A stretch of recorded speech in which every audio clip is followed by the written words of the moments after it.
Party अध्यक्ष केपी ओली लगायतले गरेको निर्णय प्रथम दृष्टिमा नै स्वेच्छाचारी, अन्यायपूर्ण र गलत छ। यस्तो निर्णयले सुदूरपश्चिम प्रदेश र अछाम जिल्लाका जनता तथा पार्टी सङ्गठनमा रहनुभएका नेता र कार्यकर्ताको घोर अपमान भएको छ तथा पार्टीको हित र एकतामा आघात पुर्याएको छ। यस सन्दर्भमा पार्टी पङ्क्ति र आम जनतामा व्यापक चासो र सरोकार रहेको तथा कतिपयले अनेकौं भ्रमपूर्ण प्रचार गरेको पाइएकोले तत्सम्बन्धमा प्रश्न पार्नै पर्ने स्थिति सिर्जना हुँदा निम्न मुजब वस्तु तथ्य प्रस्तुत गरेको छु। क. षड्यन्त्रपूर्ण स्वेच्छाचारी निर्णय। 1. आम निर्वाचनको चर्चा हुन थालेपछि मैले चुनाव नलड्ने भन्दै गरिएको सुनियोजित प्रचार मेरो नाम, क्षेत्र, जिल्ला र प्रदेशबाट एकल सर्वसम्मत सिफारिस भएपछि तीव्र पारियो। यद्यपि मेरो घरमा आएका अछाम जिल्लाका तथा मसँग कुरा गर्ने सुदूरपश्चिम प्रदेशका नेताहरूलाई मैले निर्वाचन लड्न तयार रहेको र यस सम्बन्धमा पार्टी नेतृत्वको धारणा जान्न चाहेको कुरा गरेको थिएँ। चुनाव लड्न तयार रहेको कुरा जानकारी गराउन तथा निर्वाचन क्षेत्रका नेता कार्यकर्ताको सुझावका लागि मैले अछाम जिल्लामा गएर प्रतिनिधि सभा निर्वाचन क्षेत्र नम्बर 1 स्तरीय कार्यकर्ता भेलामा असोज 8 गते मन्तव्य दिएको थिएँ। केही व्यक्तिहरूले उक्त भेलालाई रोक्ने दुष्प्रयास समेत गरेका थिए।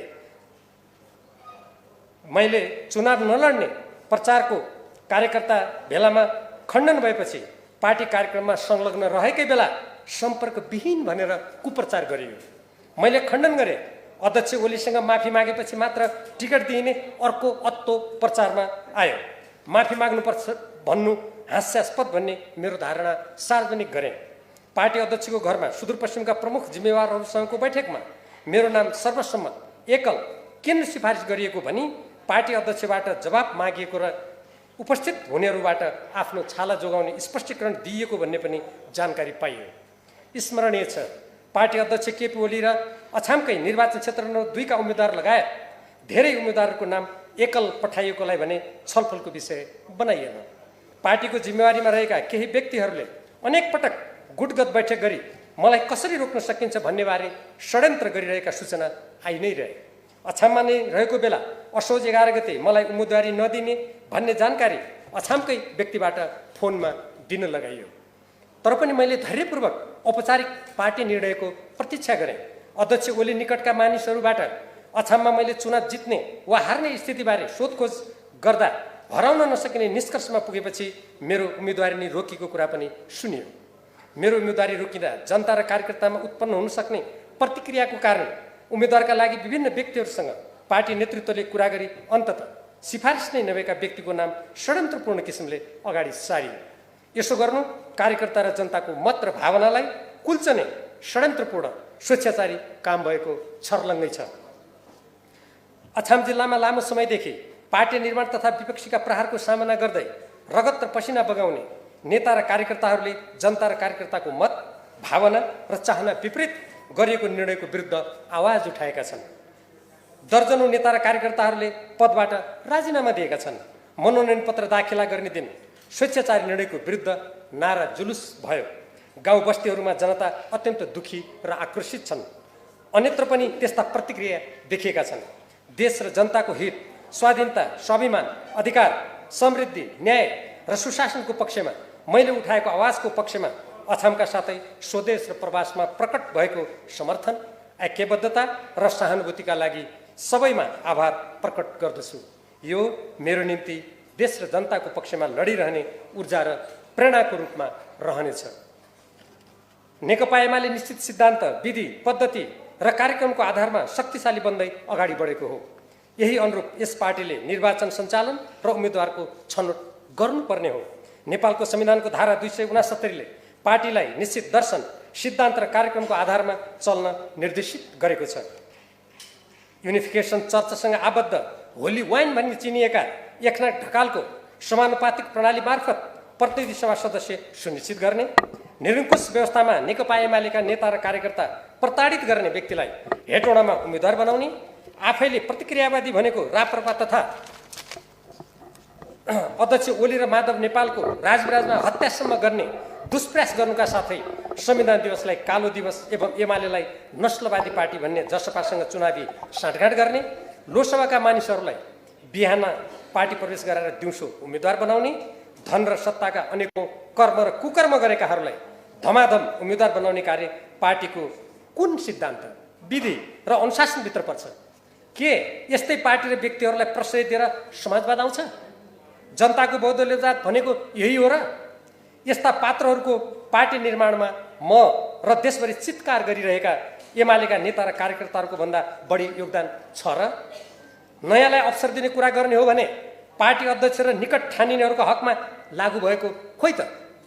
पार्टी अध्यक्षकै कुरा गर्ने हो भने संसदमा अत्यन्त संवेदनशील विषयमा समेत सहभागी नहुने, आफूलाई बोल्न मन लागेको बेला मात्र अरूलाई उपस्थित हुन उर्दी गरेर झुल्किने, झन्डै 2/3 प्रधानमन्त्री हुँदा आधाभन्दा बढी समय सरकारी निवास, बालवाटार र अस्पतालमा बिताउनेले उम्मेदवार हुन पाउने, तर देश र जनताका हित एवं सरकारका विषयमा निरन्तर संसद र संसदीय समितिमा सक्रियताका साथ आवाज उठाउने र कानुन निर्माणमा क्रियाशील रहनेले क्षेत्र, जिल्ला र प्रदेशबाट सर्वसम्मत एकल सिफारिस हुँदा पनि उम्मेदवार हुन नपाउने किन?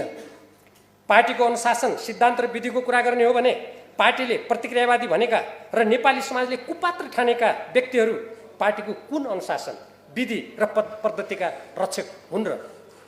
कम्युनिस्ट र एमालेको सिद्धान्त तथा कार्यक्रमका विरोधीहरूसँग मिलेर सरकार बनाउने र निर्वाचनमा पनि त्यस्तैसँग मिलेर जनतासँग मत माग्ने राजनीतिक बाटो अङ्गीकार गर्न पार्टी महाधिवेशनले दिशानिर्देशन गरेको छ र? मन परी गर्ने हो भने पार्टीलाई मार्क्सवादी लेनवादी किन भन्ने? सत्ता स्वार्थमा उक्त किसिमकै क्रियाकलापका लागि झापा सानीको जङ्गलमा क्रान्तिकारीहरू नझुकेर शहीद भएका थिए त? ख. पार्टी सिद्धान्त र नीति अनुसरणको प्रसङ्ग। नेकपा एमालेमा विगतको गुटबन्दीबारे चर्चा नगरी 2075 साल यताकै कुरा गर्दा तथ्यले के देखाउँछन् हेरौँ। 2075 साल जेठ 3 गते नेकपा एमाले र नेकपा माओवादी केन्द्रका बीच पार्टी एकता हुनु ठिक अघि स्थायी कमिटीलाई कुनै जानकारी नदिई प्रधानमन्त्री पदमा आधा समय रहने भनी पार्टी अध्यक्ष केपी ओलीले नेकपा माओवादीका अध्यक्ष प्रचण्डसँग गोप्य सम्झौता गर्नु नै पार्टीलाई अन्तर्विरोध, स्वार्थ र विभाजनको मार्गमा धकेल्ने पहिलो विधि, पद्धति र मान्यता विपरीतको पाइला भएको स्पष्ट भइसकेको छ। यसरी स्थायी कमिटीलाई छलेर गम्भीर किसिमको गोप्य सम्झौता गरी अनुशासन, पद्धति र विधिको उल्लङ्घन गरिएको थियो। 2074 सालको आम निर्वाचनमा नेपाल कम्युनिस्ट पार्टीको झन्डै 2/3 बहुमत आएको स्थितिमा चुनाव घोषणापत्र र एकता प्रतिवेदनमा उल्लेखित नीति तथा कार्यक्रमको कार्यान्वयनतर्फ लाग्नुपर्नेमा पार्टीमा कुनै छलफल नगरी नेकपा एमालेको विरुद्धमा विष बमन गर्ने समाजवादी पार्टी नेपालका मानिसहरूलाई मन्त्री बनाई पार्टीको उद्देश्य विपरीत काम गरिएको। पार्टी एकताको लागि काठमाडौँमा गरिएको घोषणा विपरीत पार्टी केन्द्रीय कमिटीको बैठक नबोलाउने र स्थायी कमिटीका म लगायत 20 जनाले पार्टी विधान अनुरूप बैठकको माग गर्दा व्यवस्था गरिएको। सरकार सञ्चालन गर्दा राष्ट्रियता, जनजीविका र लोकतन्त्रसँग सम्बन्धित अति गम्भीर संवेदनशील विषयमा समेत पार्टीमा कुनै छलफल र जानकारी नगराई पार्टी र सरकारका बीच अन्तर्विरोध सिर्जना गराइएको। मैले पटक पटक नेपालको संविधानमा सरकारी कामकाजको भाषा देवनागरी लिपिमा नेपाली हुनेछ भन्ने स्पष्ट व्यवस्थाको विपरीत विदेशी कम्पनीसँग मिलोमतो गरी सवारी साधनहरूमा अङ्ग्रेजी भाषामा विदेशीसँग रङ्ग मिल्ने गरी हुने व्यवस्था परिवर्तन गर्न गरिएको मागको सुनवाई नभएको, माथिल्लो कर्णाली नेपाल राज्यको सीमा र प्राकृतिक स्रोत तथा त्यसको उपयोगको बाँडफाँडका विषयमा संसदको दुवै सदनको 2/3 बहुमतबाट गरिनुपर्ने र त्यसका लागि सङ्घीय कानुन ल्याउनु पर्ने व्यवस्थाप्रति व्यवस्था गरी लगानी बोर्डबाट मनपरी हुने स्थिति कायम गरिएको।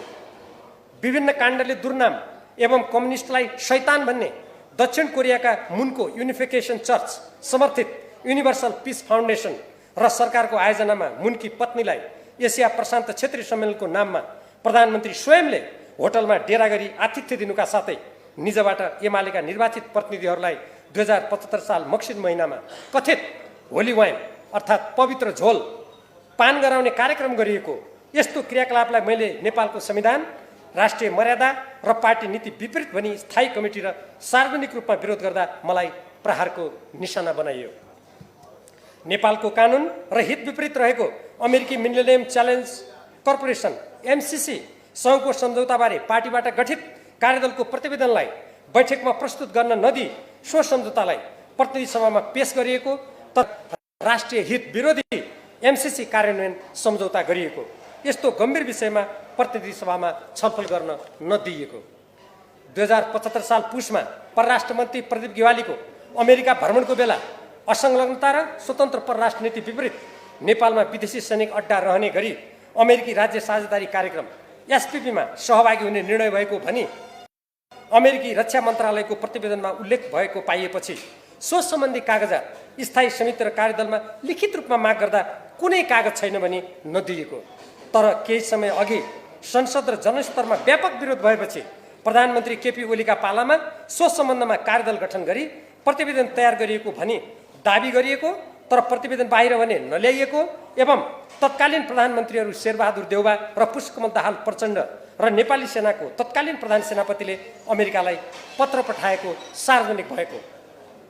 नेपाल र भारतका बीच भएको 1950 को असमान सन्धिलाई परिवर्तन गर्ने बारे 2052 सालमा नेकपा एमालेको अल्पमतको सरकारका प्रधानमन्त्री मनमोहन अधिकारीले भारतीय प्रधानमन्त्रीसँग वार्ता गरी कूटनीतिक माध्यमबाट प्रक्रिया अघि बढाउने सहमति भएकोमा त्यसलाई ओझेलमा पार्न तत्कालीन प्रधानमन्त्री बाबुराम भट्टराईले नेपाल र भारत सम्बन्धको समग्र अध्ययन गर्ने भनी प्रबुद्ध व्यक्ति समूहको गठन गर्ने भारतको प्रस्तावलाई अघि बढाएकोमा त्यसै अनुसार त्यो समूह गठन गरी प्रतिवेदन तयार भएको, तर सो प्रतिवेदनलाई बुझ्ने र बुझाउनेतर्फ केही नगरिएको। परिणामस्वरूप नेपाल र भारतका बीच पहिले भएको सहमति तथा नेपालको संविधानको धारा 51 ड अनुसार असमान सन्धि र सम्झौताको पुनरावलोकन गर्ने व्यवस्था समेत निष्क्रिय पारिएको। 2075 साल भदौमा नेपालको संविधानको धारा 51 ड विपरीत भारतमा हुने संयुक्त सैनिक अभ्यासमा नेपाललाई सहभागी गराउने निर्णय गरिएको र त्यसको मैले विरोध गरेको। संसद र जनस्तरमा व्यापक विरोध भएपछि उक्त निर्णय रद्द भएको। भारतीय दूतावासको दबावमा भारतबाट आयात हुने तरकारी विषादीको परीक्षण रोकिएको, त्यसको मैले आलोचना गरेको। प्रधानमन्त्री केपी ओलीबाट पहिले त्यस्तो पत्र आएको अस्वीकार गरिएको र पछि पत्र सार्वजनिक भएपछि क्षमा याचना गर्नु परेको। नेपालको राज्य कोषबाट 1.5 अरब रुपियाँ खर्च गरेर भारतीय आइफा पुरस्कार त्यहाँका चलचित्र कर्मीलाई सैनिक मञ्च टुँडीखेलमा ठुलो कार्यक्रम गरी वितरण गर्ने निर्णय गरिएको। यसको म समेत संसदको अन्तर्राष्ट्रिय सम्बन्ध समितिले विरोध गरेको। संसद र जनस्तरबाट विरोध भएपछि उक्त कार्यक्रम रद्द भएको।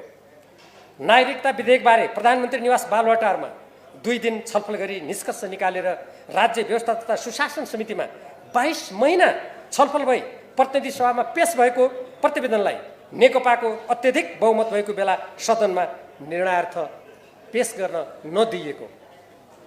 पार्टीमा कुनै छलफल नगरी राजनीतिक दल सम्बन्धी ऐन 2073 को दल विभाजन सम्बन्धी व्यवस्था र संवैधानिक परिषद काम कर्तव्य र अधिकार सम्बन्धी ऐन 2066 मा संविधान विपरीत संशोधन गर्न अध्यादेश जारी गरिएको, त्यसबारे प्रतिनिधि सभामा छलफल हुनुपर्ने माग राख्दै 2077 साल पुस 3 गते प्रतिनिधि सभाका सदस्यहरूको हस्ताक्षर सहितको प्रतिवेदन राष्ट्रपति समक्ष समावेदन गरिएको दिन हामीले सहमति अनुरूप समावेदन फिर्ता लिएको, तर उक्त अध्यादेश फिर्ता लिन प्रतिनिधि सभा विघटन नगर्ने र पार्टीमा समस्या समाधान गरी एक भएर जाने भनी बालुवाटारमा बसेको थाई कमिटीको बैठकमा गरेको प्रतिबद्धता उल्लङ्घन गरिएको। नेपालको भौगोलिक अखण्डता विरुद्ध अभियान चलाउने सीके राउतलाई राजकीय सम्मान दिँदै 2 देशबीचका हुने सम्झौताको जस्तो भाषा प्रयोग गरी सम्झौता गरिएको। गत स्थानीय निर्वाचनमा निजको पार्टी तथा संविधान दिवसलाई कालो दिवस भन्ने र नेपालमाथि भारतीय नाकाबन्दीलाई वीरगञ्जमा धरना र जुलुस निकालेर समर्थन गर्ने लोसपासँग साँठगाँठ गरी नेकपा एमालेको सिद्धान्त र मान्यताको उल्लङ्घन गरिएको। पार्टीमा कुनै छलफल नगरी 2076 सालमा राष्ट्रिय सभाका सदस्यको निर्वाचनमा महन्त ठाकुर नेतृत्वको पार्टीसँग साँठगाँठ गरिएको। संविधान सभाबाट नेपालको संविधान बनाउँदा देशमा राजनीतिक स्थायित्व कायम गर्न प्रतिनिधि सभामा सरकार बनाउने विकल्प रहँदासम्म प्रतिनिधि सभा विघटन गर्न नपाइने भनी राखिएको प्रावधान विपरीत पार्टीमा कुनै छलफल नगरी 2077 साल पुस 5 गते प्रतिनिधि सभा भङ्ग गरिएको कार्य संविधान सम्मत नभएको सर्वोच्च अदालतको ठहर हुँदै देशमा कोरोना महामारीको प्रकोप भएको बेला 2078 साल जेठ 8 गते फेरि प्रतिनिधि सभा विघटन गरिएको। राजनीतिक दलहरूको सहमति बमोजिम संविधानमा रहेको प्रावधान उल्लङ्घन हुँदा देशमा सिर्जना हुन सक्ने अप्रिय स्थितिप्रति संवेदनशील भई म लगायतका प्रतिनिधि सभाका सदस्यहरूले नयाँ प्रधानमन्त्रीको नियुक्तिका लागि राष्ट्रपति समक्ष प्रस्तुत गरिने आवेदन तथा प्रतिनिधि सभाको पुनर्स्थापनाका लागि सर्वोच्च अदालतमा दायर गरिने समावेदनमा हस्ताक्षर गर्ने स्थिति संविधानको व्यवस्था विपरीत प्रतिनिधि सभा विघटन नगरिएको भए नआउने स्पष्ट रहेको। अदालतले प्रतिनिधि सभाको पुनः बहालीको फैसला गरेपछि नवनियुक्त प्रधानमन्त्रीलाई विश्वासको मत दिने सन्दर्भमा मैले मत नदिएर प्रतिनिधि सभा सदस्यबाट नै राजीनामा गरेको तथ्य सर्वविदित रहेको छ। भारतले नेपालको दार्चुला जिल्लाका लिम्पियाधुरा, लिपुलेक र कालापानी क्षेत्रलाई आफ्नो नक्सामा राख्नुको साथै कालापानीमा सडक बनाउन थालेपछि त्यसको विरोध गर्दै ती क्षेत्र समेटेर नेपालको नक्सा प्रकाशित गरिनुपर्ने मागप्रति व्यवस्था गरिएको र सदन, सडक र पार्टी सचिवालयको दबावपछि मात्र सहमति जनाइएको। 2078 साल असारमा आफ्ना पार्टीका नेताहरूलाई थाहै नदिए ठाकुर नेतृत्व गुटको जनता समाजवादी पार्टीका 11 जना मन्त्री बनाइएको र सो कार्य गलत भनी सर्वोच्च अदालतले आदेश दिएको। राष्ट्रिय सुरक्षा नीतिको कार्यान्वयन, असमान सन्धि सम्झौताहरूको नेपालको संविधानको धारा 51 ड अनुरूप पुनरावलोकन र विस्थापन, सुशासन, भ्रष्टाचार नियन्त्रण, प्राकृतिक स्रोतहरूको संरक्षण तथा राष्ट्रिय हितमा सदुपयोग सम्बन्धी विषयलाई पार्टी थाई कमिटीको बैठक र संसदमा अनेक पटक उठाउँदा पनि नसुनिएको।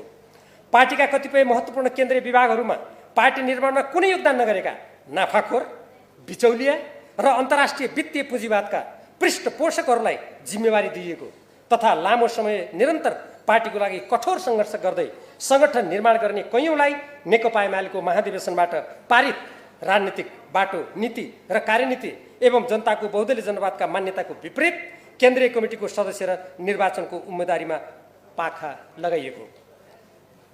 पार्टी एकता र विभाजनको प्रसङ्ग। पार्टी एकता र विभाजनका सन्दर्भमा निम्नलिखित तथ्यले के देखाउँछन्? पार्टीभित्रका समस्या र सरकारको अध्यादेशबारे छलफलका लागि 2077 साल वैशाखमा पार्टी विधान अनुरूप 20 जना थाई कमिटीका सदस्यहरूले बैठकको माग गर्दा पुरै व्यवस्था गरिएको। पार्टीमा उत्पन्न विवादको समाधान गर्दै एकता कायम गर्नको लागि 2077 साल साउन 30 गते महासचिव विष्णुप्रसाद पौडेलको संयोजकत्वमा म लगायत 6 सदस्यीय समस्या समाधान कार्यदल गठन भई त्यसले भदौ 6 गते बुझाएको प्रतिवेदनलाई भदौ 26 गते थाई कमिटीको बैठकले कार्यान्वयनका लागि अनुमोदन गरी पार्टी एकतालाई अक्षुण्ण राख्ने र जनता एवं राष्ट्रको हितमा समर्पित निस्वार्थ एवं सिद्धान्तनिष्ठ एकताको पक्षमा दृढताका साथ उभिने प्रतिज्ञाको स्वयं पार्टी अध्यक्षबाट नै उल्लङ्घन भई समस्याको समाधानमा तगारो हालिएको। 2077 साल फागुन 23 गते षड्यन्त्रपूर्ण परिवेशमा नाटकीय रूपमा नेकपाको दर्ता खारिज गर्ने सर्वोच्च अदालतको निर्णयको स्वागत गरिएको र पार्टी एकता गर्ने भए 15 दिनभित्र निर्वाचन आयोगमा सम्पर्क गर्नु भनी दिएको निर्देशनबारे पार्टीको बैठकमा कुनै छलफल नगरी फागुन 28 गते प्रधानमन्त्री निवासमा आफ्ना पक्षधरहरूको भेलाबाट केन्द्रीय कमिटी भङ्ग गरी थप सङ्कट सिर्जना गरिएको। यस्तो सङ्कट टार्नको लागि चैत्र 2 गते पार्टी कार्यालय धुम्बाराईमा पार्टी अध्यक्ष माधव नेपाल र म लगायतका नेताहरूका बीच भएको छलफलमा सर्वोच्च अदालतको फैसला अनुरूप नेकपा एमालेलाई पूर्ववत क्रियाशील तुल्याई पार्टी एकता कायम गर्ने भन्ने प्रस्ताव स्वयं अध्यक्ष केपी ओलीबाट अस्वीकार गरिएको। 2077 साल कार्तिक 7 गते आधा राति पार्टी अध्यक्ष समेत रहनुभएका प्रधानमन्त्री केपी ओलीको भारतीय गुप्तचरका प्रमुख सामन्त गोयलसँग बालुवाटारमा गुप्त भेटवार्तापछि राष्ट्रिय राजनीति झन सङ्कटग्रस्त हुनुका साथै तत्कालीन नेकपामा अन्तर्विरोध चर्केको देखियो। 2078 साल जेठ 1 गते अध्यक्ष केपी ओली र वरिष्ठ नेता माधव कुमार नेपालका बीच लामो वार्ता भई कार्यदल गठन गर्ने सहमति भएको र त्यसबारे जेठ 2 गते म लगायत 12 जना नेताहरू बीचको वार्तामा भएको सहमति अनुरूप कार्यदल बनेर काम सुरु भएको अवस्थामा 2078 साल जेठ 10 गते म लगायत थाई कमिटीका 11 नेतालाई पार्टीबाट निष्कासित गरी वार्ता अवरुद्ध गरिएको।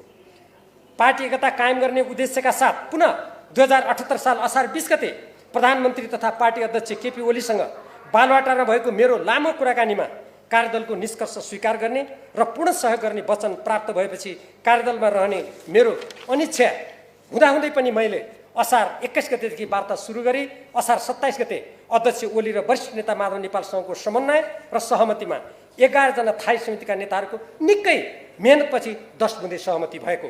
त्यसको कार्यान्वयनका सन्दर्भमा अनेकौं पटक कुरा भई साउन 6 गते बालकोटमा म लगायतका व्यक्तिहरूको उपस्थितिमा पार्टी अध्यक्षबाट अर्को अध्यक्षमा माधव नेपाल रहने गरी समस्या समाधान गर्ने सहमति हुनुका साथै साउन 7 गते दुई नेताका बीच वार्ता हुने तय भएको कुरा बिथोलिएको। माधव नेपालले अलग पार्टी खोल्ने निश्चित भएपछि 2078 साल भदौ 7 गते बालकोटमा अध्यक्ष केपी ओली, उहाँका निकटका 5 जना नेताहरू तथा 10 बुँदे सहमतिका पक्षधर अमृत बोहरा अमृत कुमार बोहरा बाहेकका 9 जना सहित 15 जना बीच भएको लामो छलफलमा पार्टी अध्यक्षबाट सहमतिको पूर्ण कार्यान्वयन गर्ने प्रतिबद्धता व्यक्त गरिएको। म किशोर पोखरेल र विष्णु पौडेलले प्रस्ताव तयार गरी बैठकमा पेश गर्ने सल्लाह अनुरूप प्रस्ताव तयार गरी मैले भदौ 8 गते थाई कमिटी र भदौ 10 गते केन्द्रीय कमिटीको बैठकमा प्रस्तुत गरी सहमतिको पुनर्पुष्टि गरिएको। सोही अनुरूप अपानी 13 जारी गरिए पनि त्यसको कार्यान्वयन नगरी अध्यक्ष स्वयंबाट समस्या बल्झाइएको। आफै कार्यदल गठन गरी सहमति जनाउनु तर त्यसको कार्यान्वयन नगर्नु सामान्य मर्यादा, अनुशासन र नैतिकता विपरीत होइन र? एकताको आधार भत्किएर पार्टी फुटेको जिम्मेवारी पार्टी एकताका लागि 10 बुँदे सहमति गर्दै पार्टी विभाजनको विपक्षमा उभिने हामीले लिनुपर्ने नभई त्यसको कार्यान्वयनमा तगारो हाल्नेले लिनुपर्ने स्पष्ट छैन र? 10 बुँदे सहमति गरी पार्टीको एकता जोगाउनु भूमिका खेल्दै पार्टी विभाजन रोक्नेहरूलाई उल्टै 10 बुँदे र 10 भाइ भनी हेलो हेचो गरी आम निर्वाचनमा उम्मेदवारीबाट समेत वञ्चित गराउनु अन्यायपूर्ण प्रतिशोध भएको घाम जत्तिकै छर्लङ्ग छैन र? दोस्रो पटक प्रतिनिधि सभाको विघटन गरी देशलाई अस्थिर तुल्याउने बाह्य शक्तिको चलखेलको पृष्ठभूमिमा सर्वोच्च अदालतबाट नाटकीय फैसला भई पुनः पार्टी एकता कायम राख्ने भए 15 दिनभित्र निर्वाचन आयोगमा जानु भनी दिएको आदेशलाई पूर्ण व्यवस्था गरी पार्टीको बैठक नै नबोलाई आफ्ना गुटका मानिसहरूलाई माथि भने चाहिँ बालवाटारमा भेला गरी नेकपा एमाले पूर्ववत फर्कने अदालतको आदेश विपरीत स्वेच्छाचारी किसिमले केन्द्रीय कमिटी भङ्ग गरी म लगायतका नेता तथा देशभरिका निर्वाचित कमिटीका पदाधिकारीलाई हटाएर मनपरी किसिमले गुटका मानिसहरूको भर्ती गर्ने कार्य के नेपालको कानुन र पार्टी विधान सम्मत थियो?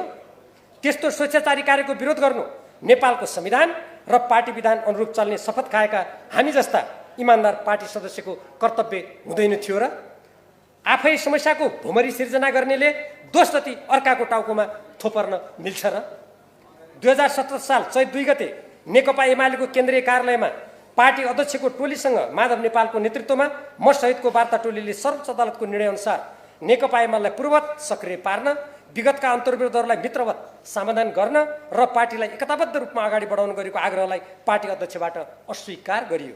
मैले पार्टी एकता जोगाउनुको लागि चैत्र 3 गते राति प्रधानमन्त्री निवासमा पार्टी अध्यक्षसँग लामो छलफल गरी उहाँको प्रधानमन्त्री पद 5 वर्षका लागि सुनिश्चित गरिने, चैत्र 4 गते ललितपुरमा बोलाइएको अलग बेला रद्द हुने र त्यसका लागि उहाँले अदालतको फैसला अनुसार नेकपा एमालेलाई समग्र रूपमा पूर्ववत क्रियाशील तुल्याउन तयार हुन गरेको मेरो आग्रह र अनुरोधलाई लत्याइयो। उल्टै पार्टी विधान र कानुन विपरीत कथित महाधिवेशन तयारी समिति बनाई द्वन्द्व चर्काइयो। पछि कर्णाली प्रदेश सभाका सदस्यहरूको निष्कासन सम्बन्धी मुद्दामा सर्वोच्च अदालतले उक्त महाधिवेशन आयोजक कमिटीलाई गैर कानुनी ठहर गरिदिएपछि पार्टी एकताको लागि गठित वार्ता समिति क्रियाशील भएको थियो। पार्टी एकता कायम गर्न गम्भीर प्रयास भइरहेको बेला पार्टीमा कुनै छलफल नगरी प्रधानमन्त्री केपी ओलीले 2078 वैशाख 27 गते प्रतिनिधि सभामा तत्काल आवश्यक नरहेको विश्वासको मत माग्ने प्रस्ताव पेश गरी एकता प्रयासमा समस्या सिर्जना गरिएको। 2078 साल मक्सिरमा चितवनमा भएको पार्टी महाधिवेशनमा 10 गते खुला सभा, 11 गते उम्मेदवारको मनोनयन र 12 गते मतदान गर्ने भनी काठमाडौँमा सम्पन्न थाई कमिटीको बैठकबाट भएको सर्वसम्मत निर्णयको विपरीत 11 र 12 गते अधिवेशनको कुनै बैठक नगरी विधान महाधिवेशनबाट निर्णित 225 सदस्यीय केन्द्रीय कमिटीको सङ्ख्या 300 पुर्याइनु, विद्युतीय मतदानका लागि प्रयोग मेसिनलाई राति 2 बजे मतदान सुरु गर्ने समय राखेर तिनको निरीक्षण गर्न नदिने स्थिति सिर्जना गरिनु, यन्त्रमा प्रयोग गरिने मतपत्रलाई गुटका मानिसहरूको हातमा पुर्याई फलानालाई मत नदिनु भनी खुला प्रचार गरिनु, कसैलाई पनि उम्मेदवार भई प्रतिस्पर्धा गर्न नदिन दबावपूर्ण स्थिति सिर्जना गरिनु र मेरो विरुद्ध नाराबाजी गरिनु जस्ता क्रियाकलाप नेकपा एमालेको कुन विधान, पद्धति, अनुशासन र परम्परा अनुरूप थिए त?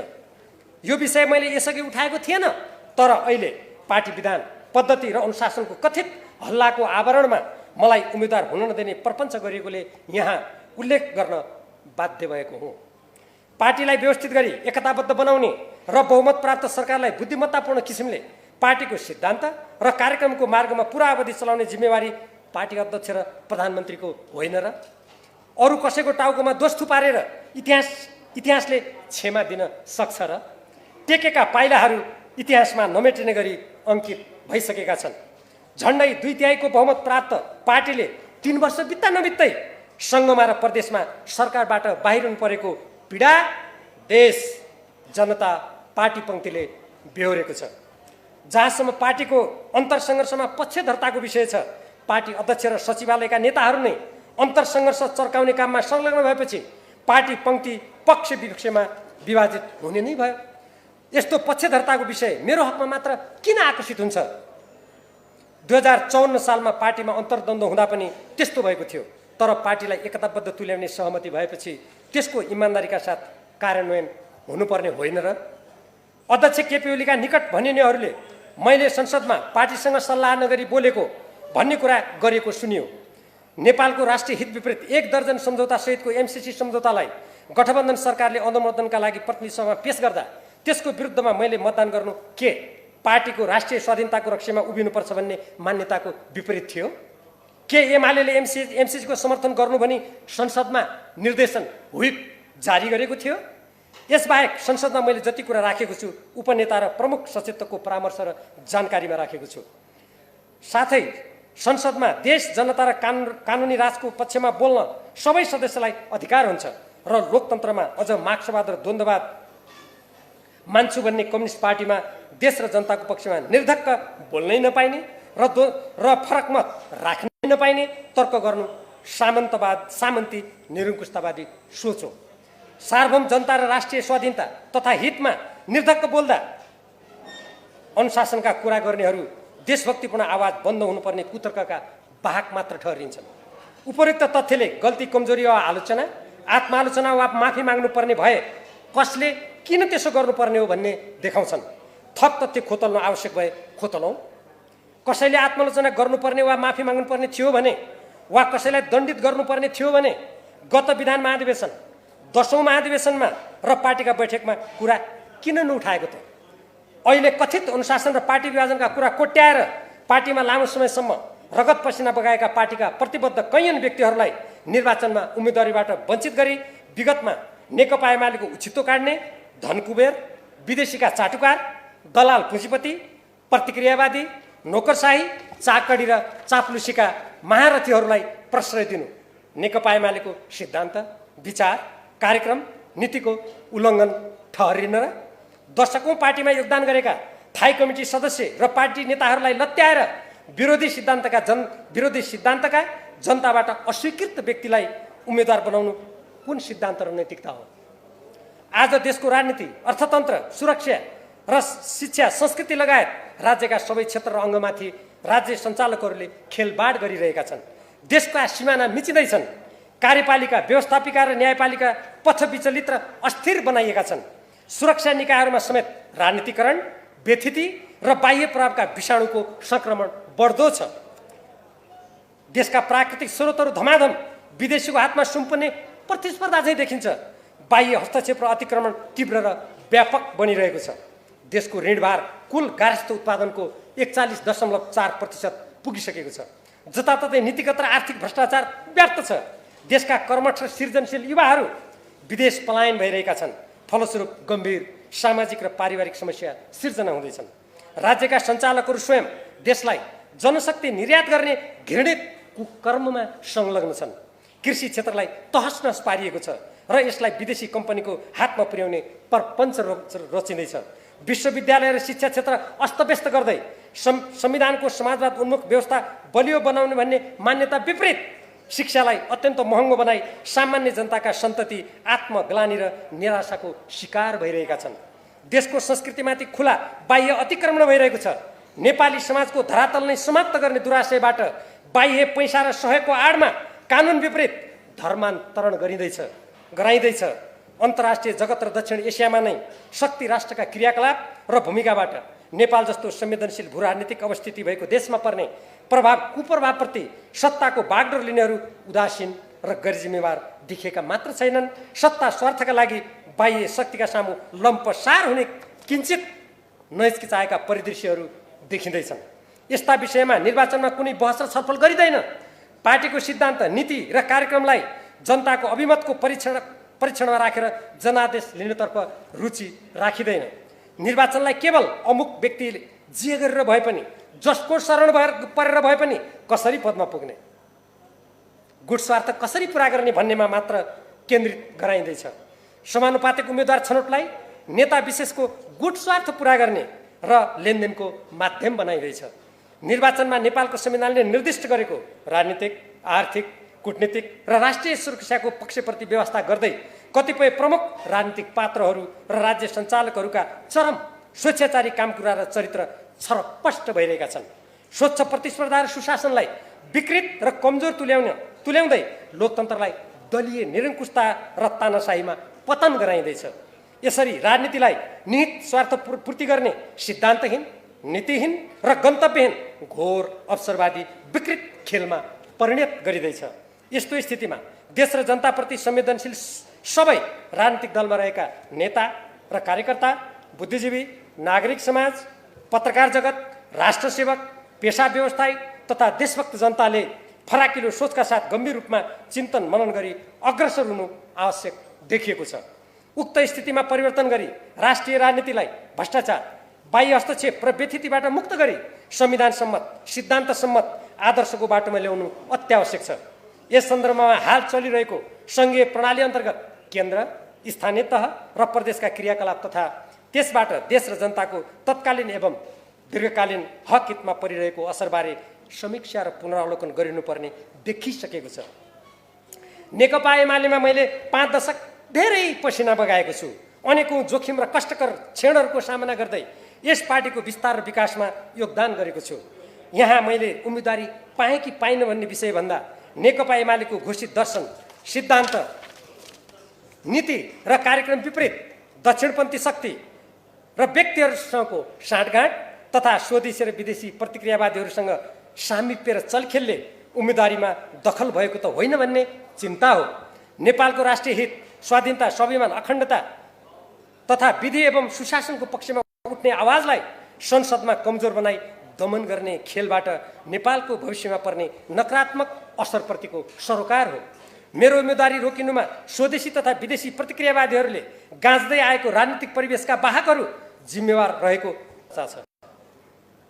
2007 सालपछिको कुरा गर्दा पनि देशभक्ति र स्वाभिमानको बाटोमा दृढतापूर्वक उभिँदा सुदूरपश्चिमका भीमदत्त पन्तलाई भारतीय सेना बोलाएर हत्या गरिएको र जननेता मदन भण्डारीलाई त्रिशुलीमा खसालिएको दुर्दान्त इतिहास हाम्रा सामु छ।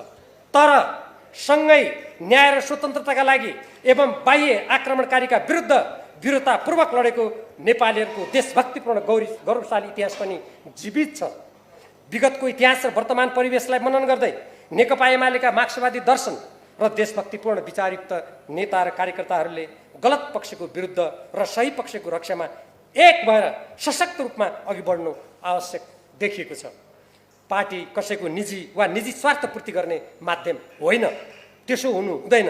यो सामूहिक नेतृत्व भावना तथा मार्क्सवादी दर्शनको आलोकमा नेपालको संविधानद्वारा निर्दिष्ट उद्देश्य हासिल गर्न क्रियाशील रही देश र जनताको हितमा काम गर्नुपर्ने सङ्गठन हो।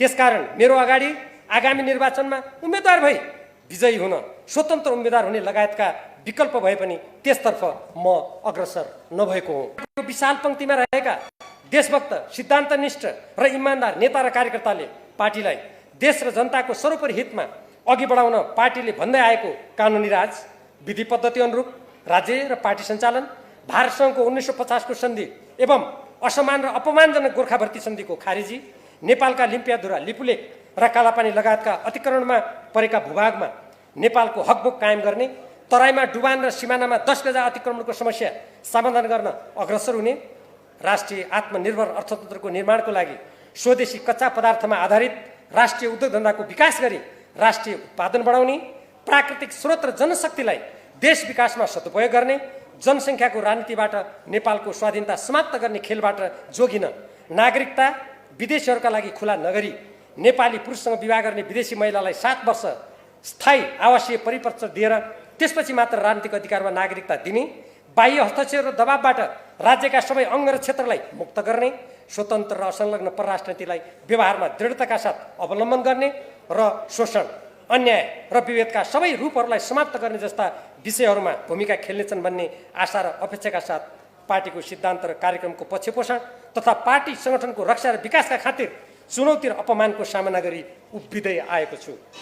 अझ पनि नेकपा एमाले स्वदेशी र विदेशी प्रतिक्रियावादी र नेपालको स्वतन्त्रता समृद्धिमा घात गर्नेहरूबाट टाढा रही आफ्ना घोषित दर्शन सिद्धान्त र कार्यक्रममा दृढताका साथ उभिँदै नेपालको संविधानद्वारा निर्दिष्ट स्वतन्त्रता र स्वाधीनताको बाटोबाट नेपालको सर्वोपरि हित एवं समृद्धिको मार्गमा चलोस् भनी पार्टीका इमान्दार नेता र कार्यकर्ताहरूले भूमिका खेल्नुपर्छ भन्ने मेरो धारणा र आह्वान छ।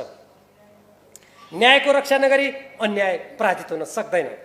घोषित सिद्धान्त र कार्यक्रमको रक्षा नगरी पार्टीको रक्षा हुन सक्दैन।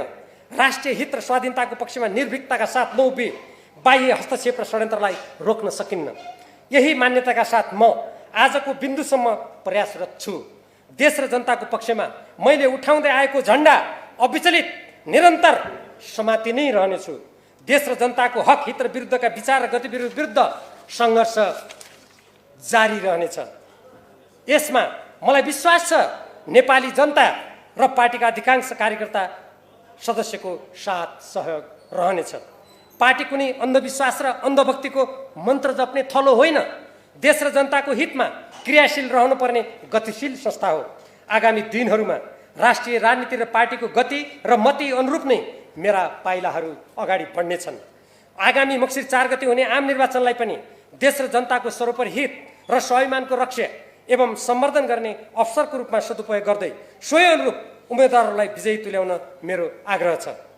पत्रकार सम्मेलनमा उपस्थित भई सहयोग र सद्भाव प्रदान गर्नुहुने सम्पूर्ण सञ्चारकर्मी र सम्बद्ध सञ्चार माध्यमहरूलाई हार्दिक धन्यवाद ज्ञापन गर्दछु।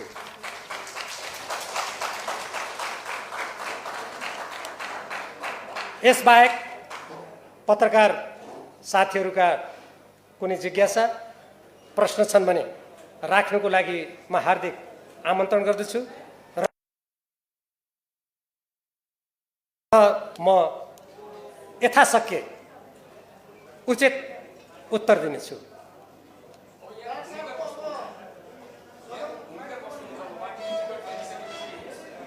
त्यहाँ माइक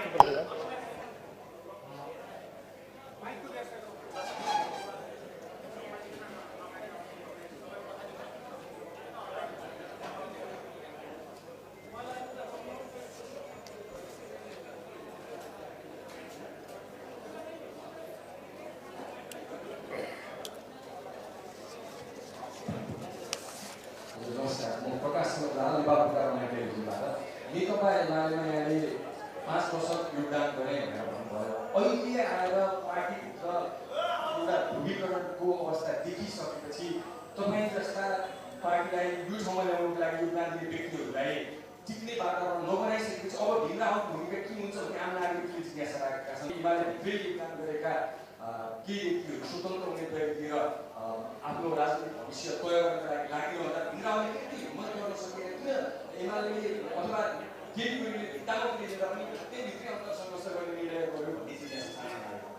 मैले यो पार्टीलाई कसैको निजी संस्था ठानेको छैन। मैले अघि नै भने अन्तिम विद्युतसम्म पनि यो पार्टीको जुन ठुलो विशाल देशभक्तहरूको पङ्क्ति छ त्यसले सङ्घर्ष गरेर पार्टीलाई ठिक ठाउँमा ल्याउँछ कि भन्ने अपेक्षा अझै मैले छोडेको छैन। यदि अहिले जसरी दक्षिणपन्थी प्रतिक्रियावादीहरूसँग तालमेलको नाममा साँठगाँठ गरिँदैछ र म एउटा अर्को तपाईँलाई महत्त्वपूर्ण कुरा सुनाउँछु। अघि जुन मैले अमेरिकी राज्य साझेदारी कार्यक्रम सन् 2019मा तत्कालीन परराष्ट्र मन्त्री अमेरिका गएर त्यो गराइयो र मागेका थियौँ। मैले भनेको थिएँ तपाईँहरू यो मिलेनियम च्यालेन्ज कर्पोरेसन MCCसँगको सम्झौताबारे जुन पूर्व प्रधानमन्त्री झलनाथ खनालजीको संयोजकत्वमा एउटा कार्यदल बनेको थियो, त्यो कार्यदलले हेर्नुहोस् यो पत्र तत्कालीन महासचिव यो पार्टीबाट बनेको कार्यदल हुनाले महासचिवलाई लेखेको पत्रमा दस्तावेजहरू उपलब्ध गराइदिने भनेर पत्र लेखेको छ र त्यो पत्रमा नेपाल र अमेरिकाको स्टेट पार्टनरसिप कार्यक्रम सम्बन्धी सम्पूर्ण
नेपालको राष्ट्रिय स्वाभिमान, स्वाधीनता, देशभक्तिपूर्ण अभियानमा भूमिका खेल्ने सबै उम्मेदवारलाई जिताउँ। अब मैले नेकपा एमालेका सबै उम्मेदवारलाई किन नभनेको भने अब नेकपा एमालेको उम्मेदवार संविधान कालो दिवस मनाउने पनि देख्छु, जसको विरुद्धमा नेकपा एमालेका कार्यकर्ताहरूले रगत बगाउनु पर्यो, तिनले पनि नेकपा एमालेको टाउकोमाथि तिनलाई पनि उम्मेदवार राखेको देख्छु। अनि म कसरी नेकपा एमाले उम्मेदवारलाई जिताउनु भन्छु? म यति मात्रै भन्छु, देशभक्त, मार्क्सवादप्रति प्रतिबद्ध, नेकपा एमालेमा रगत पसिना बगाएका, गलत कुराको विरुद्ध लड्ने, विधि पद्धति मान्ने ती उम्मेदवारहरूलाई विजयी बनाउन मात्रै म भन्न सक्छु। किनभने नेकपा एमाले त्यस्ता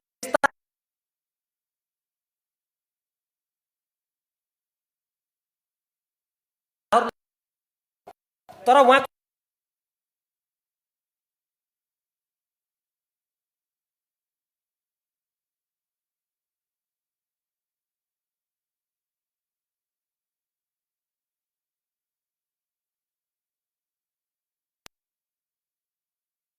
सिफारिस गर्नुभएको थियो।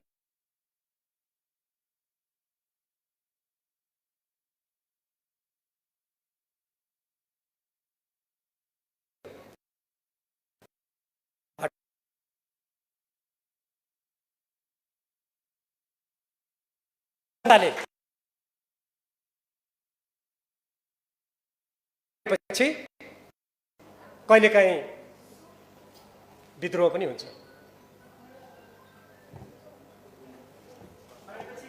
नमस्कार, म दिवस भण्डारी, हुलाक सञ्चार टेलिभिजनबाट र विशेष गरी तपाईँहरूका 10 वटा मुद्दा, 10 भाइ, विभिन्न सभाहरू, विभिन्न नजिकबाट बिहान नजिकबाट हेऱ्यौँ हामीले।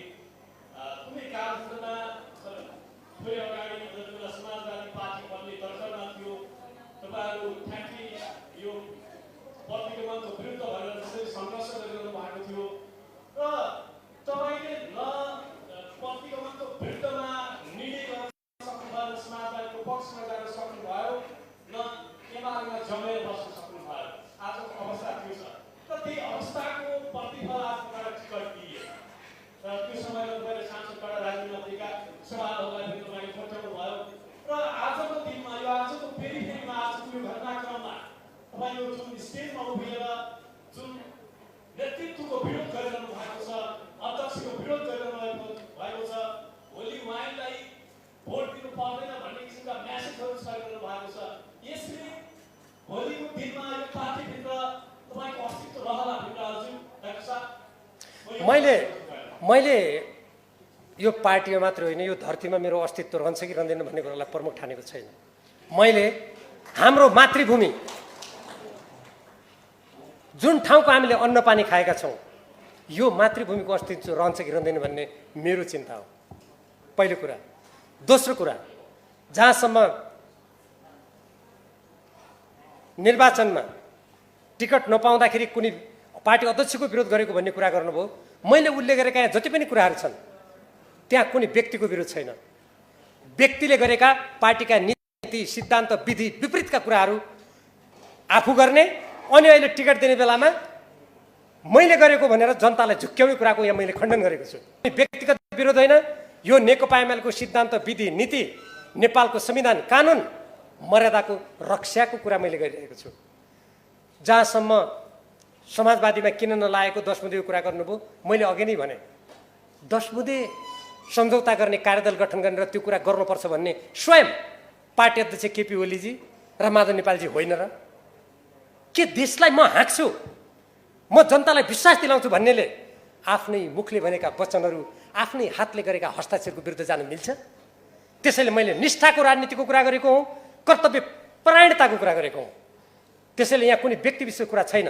र जहाँसम्म प्रतिगमनको कुरा गर्नुभयो, मैले प्रतिगमनको कुरा गरेको छैन। मैले जहिले पनि के भनेको छु भने नेपालको संविधान निर्माण गर्दा प्रतिनिधि सभा त्यो बेलासम्म विघटन गर्न पाइन्न जुन बेलासम्म त्यहाँ विकल्प सरकार गठन गर्ने सम्भावना हुन्छ। त्यो बेला यो संविधानको प्रावधानलाई मिचियो, त्यो मिचेको कुराको त म अहिले पनि विरोध गर्छु, त्यसमा कुनै शङ्का छैन। त्यसकारण त्यो पार्टी अलग खोल्नको लागि के कार्यदल बनाइएको थियो त? सहमति गरिएको थियो त? प्रतिनिधि सभा विघटन गलत भनिएको थियो त? होइन। त्यो त के भनेको थियो भने संविधान बचाउने, पार्टी बचाउने र देश बचाउने त्यसको माध्यमबाट भनिएको थियो। म के ठान्छु भने देशभित्रका शक्तिहरू कमजोर भयो भने चाहे त्यो नेपाली काङ्ग्रेस होस् या त्यो अरू कुनै पार्टी होस्, यदि ती देशप्रति कटिबद्ध पार्टी छन् भने तिनलाई विभाजन गर्ने आज पार्टीहरू आफ्नो नीतिमा होइन, सिद्धान्तमा होइन, विपरीत सिद्धान्त अनुसार संविधानको धारा 269 लाई उल्लङ्घन गरेर कथित गठबन्धनको नाममा के गरिरहेका छन्। यदि यसै गरी पदको भागभण्डा गर्ने हो भने चुनाव किन गर्ने त? प्रतिस्पर्धा किन गर्ने भन्ने प्रश्न उठ्छ। त्यसकारण यो कुनै समाजवादी पार्टीमा जाने या कुन पार्टीमा जाने, कुनै पदमा पुग्ने विषय होइन। यो संविधान रक्षासँग गाँसिएको छ, नीति सिद्धान्तको रक्षासँग गाँसिएको छ, अन्ततः हाम्रो देशको स्वाधीनता र स्वतन्त्रताको रक्षासँग गाँसिएको छ।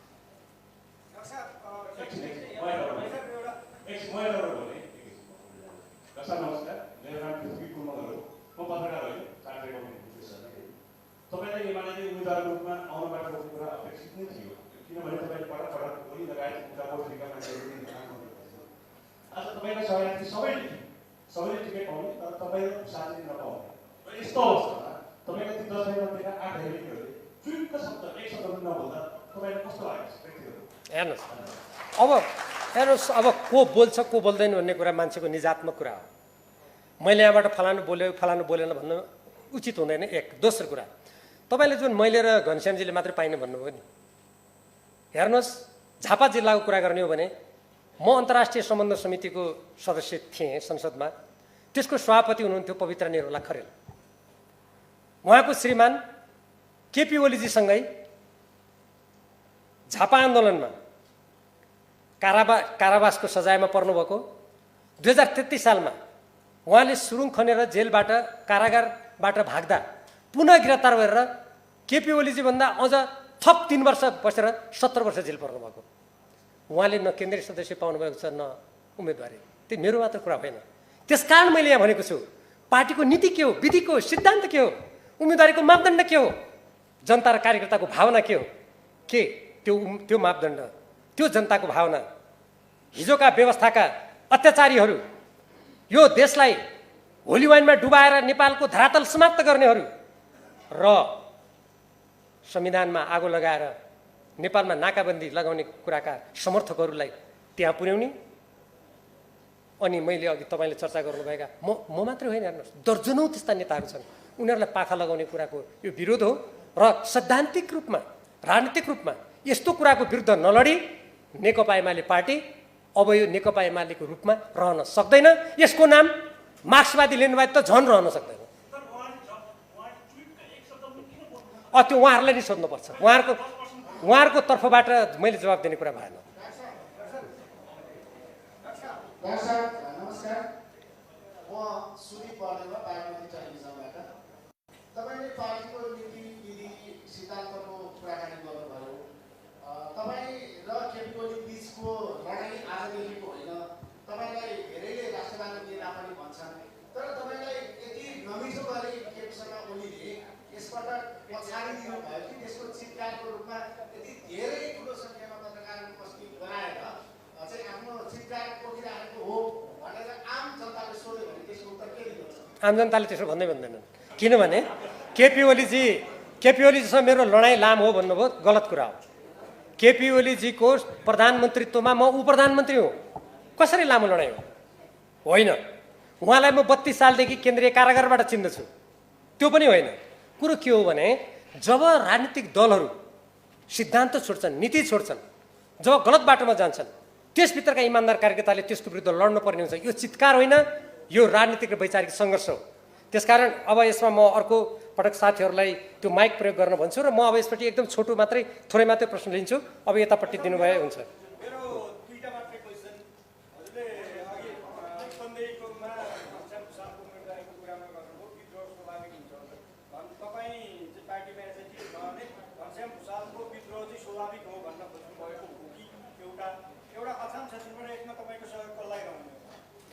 होइन, मैले त्यो उहाँले विद्रोह गरेको ठिक छ, मैले गर्नु पर्दैन थियो भनेको होइन। त्यस्तो अत्याचार भयो भने सबै मान्छे त्यसै गरी चुप लाग्छ बस्दैनन्। आफ्नो परिवेश अनुसार आवश्यकता अनुसार पाइला चाल्छन्। मैले पनि भनेको छु नि, राष्ट्रिय राजनीतिको गति र मति अनुसार पाइला चाल्नेछु भनेको छु नि मैले पनि।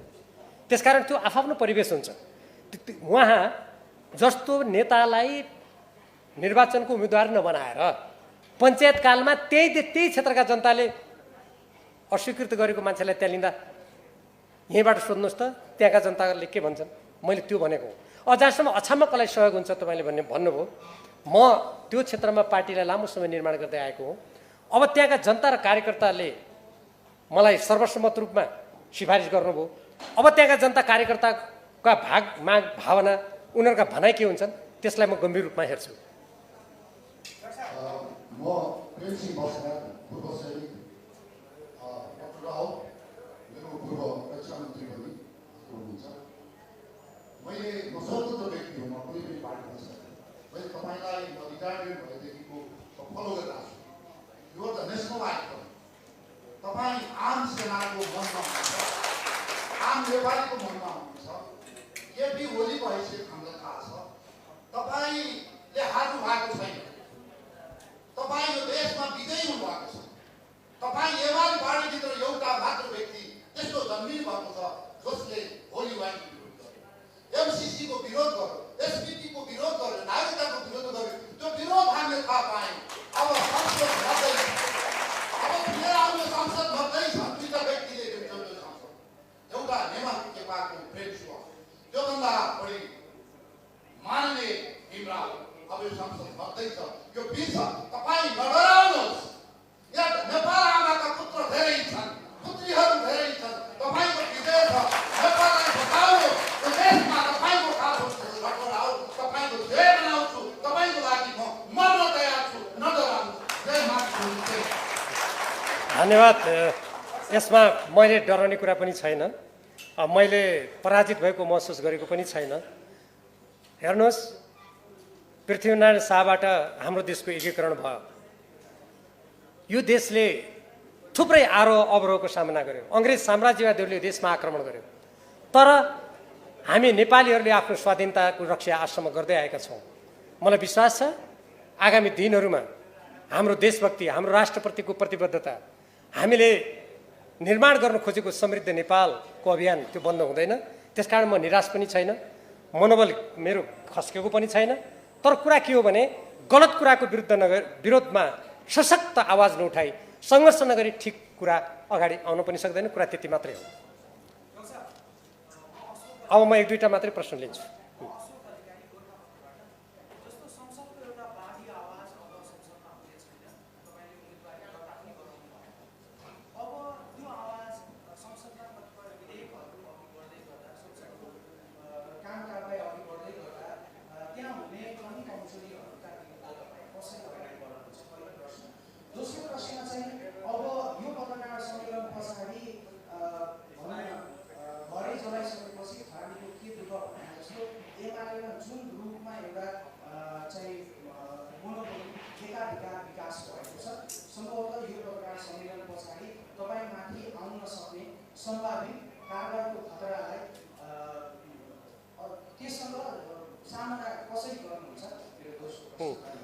पहिलो कुरा, संसदमा नेपालको राष्ट्रिय हित, नेपाली जनताको स्वाभिमान र अधिकारको लागि कुनै न कुनै रूपमा सशक्त रूपमा त्यहाँ आवाज उठिरहने मैले आशा गरेको छु।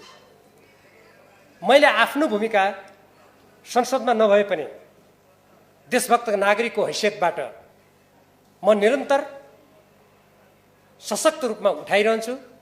त्यो विभिन्न माध्यमबाट अभिव्यक्त होला। यद्यपि संसदमा औपचारिक रूपमा गरियो जस्तो नहुन सक्छ, त्यो जारी रहनेछ। दोस्रो जुन तपाईँको प्रश्न छ, यदि मैले देशको पक्षमा, जनताको पक्षमा, विधि पद्धतिको पक्षमा, पार्टीले अङ्गीकार गरेको जनताको बहुदलीयतावादको पक्षमा, मार्क्सवादको पक्षमा बोल्दा अब कसैलाई त्यो अपाच्य हुन्छ भने उनीहरूको झुसीले डकारबाट समाजमा गनाउन सक्छ। त्यसले मलाई तर्साउँदैन, म तर्सिन्न। म आफ्नो ठाउँमा दृढतापूर्वक अघि बढिरहन्छु। मैले कुनै व्यक्तिलाई हेरेर पार्टीको सदस्यता लिएको पनि होइन। देश, जनता र पार्टीले अङ्गीकार गरेका नीति सिद्धान्तमा अगाडि बढिरहन कसैले रोक्न छेक्न सक्दैन भन्ने मेरो विश्वास हो। डाक्टर रावल, यो निर्वाचनपछि नेकपा एमाले कति सिट जित्ला, कस्तो पार्टी बन्ला, यहाँ के देख्नु भएको छ? अब नेकपा एमाले मात्रै आफ्नो घोषणापत्र जनतामा लिएर एकदम आँटका साथ देश र जनताको हितलाई अगाडि बढाएर सङ्घोघोष गरेको भए म भविष्यवाणी गर्न सक्थेँ। अब कमल थापाजीले कति जित्ने हो, उपेन्द्र यादवजीले कहाँ जित्ने हो, दीपक बोहराजीले कहाँ जित्ने हो, होली वाइनले कहाँ कहाँ भनेर मत पाइने हो, मलाई के थाहा, म अहिले अनुमान गर्न सक्दिनँ। पत्रकार साथीहरू,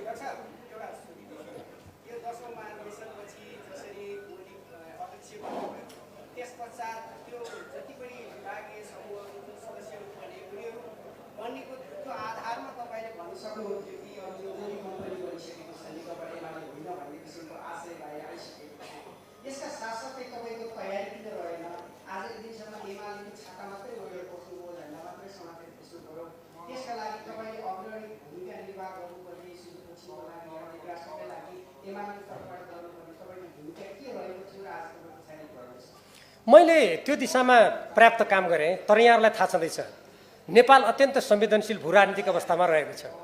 मेरो अहिलेको प्रस्तुतिबाट पनि यहाँहरूलाई प्रष्ट भयो होला, बाह्य शक्ति र आन्तरिक प्रतिक्रियावादको गठजोडसँग मैले तत्कालका लागि आफ्ना उद्देश्य र पाइलाहरू पुरा गर्न नसकेको हो। नेपाल जस्तो देशमा मैले त्यसैले भीमदत्त पन्त र मदन भण्डारीको प्रसङ्ग निकालेको छु। त्यहाँ कहिलेकाहीँ ठुल्ठुला शक्तिहरूका षड्यन्त्र र देशभित्रैका पनि उनीहरूका गठजोडबाट कहिलेकाहीँ यस्तो स्थिति आउँछ। त्यसैले हामीले के ठान्नुपर्छ भने राष्ट्रको हितको लागि र हामीले जुन बाटो यत्रो ठुलो आन्दोलन गरेर हामीले अधिकार प्राप्त गरेका छौँ त्यसको रक्षाको लागि निरन्तर अगाडि बढिरहनुपर्छ, जनतामा चेतना भरिरहनुपर्छ। अब त्यसरी अगाडि बढ्दा पार्टी भनेको त एउटा माध्यम मात्रै हो नि। मैले त्यो नेकपा एमाले भनेको कुनै गायत्री मन्त्र जप्ने त्यो कुनै धार्मिक अनुष्ठान सम्झेको छैन। त्यसैले यो अन्धभक्तिको एउटा कुनै थलो हो भने होइन भनेको छु मैले। त्यसैले यो कुनै व्यक्ति विशेषसँग म पार्टीलाई गाँच्दिनँ। पार्टी यो यसको जुन पङ्क्ति छ त्यो पङ्क्तिले यो देशको रक्षामा भूमिका खेल्ला कि खेल्न सक्छ कि अझै भनेर प्रयासरत रहने कुरा मात्रै हो।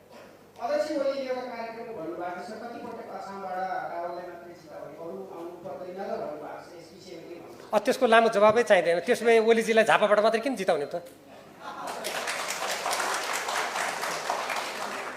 ल पत्रकार साथीहरू, आज तपाईँहरूले जसरी धेरै प्रश्नहरू गरेर यत्रो ठुलो सङ्ख्यामा उपस्थित भएर